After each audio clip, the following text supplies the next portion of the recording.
Andrea Manca, esordio con Sant'Elena, quasi si può dire da ex, no? Perché hai fatto la preparazione con Santa Teresa, hai incontrato la tua, quella che poteva essere ex squadra e quindi più di tutti sapevi probabilmente la forza e quindi primo tempo bene voi, nel secondo tempo è uscito fuori Santa Teresa. Sì, peccato perché poteva finire magari dalla nostra parte, però il calcio è così e quindi ci prendiamo quello che avviene, dai. Senti, com'è stato il tuo impatto col Sant'Elena che oggi, a detta anche di chi ha visto le altre due gare, che le ha giocate, ha migliorato appunto le prestazioni di Coppa?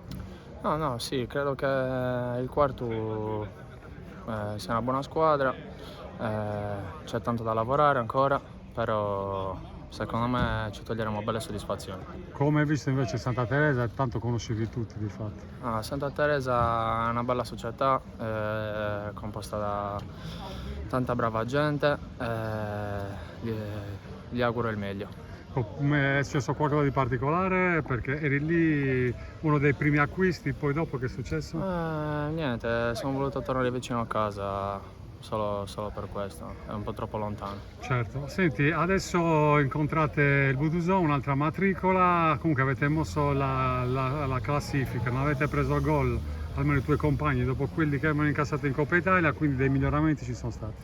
Sì, sì, sicuramente, anche a Buduso sarà una partita più o meno come questa.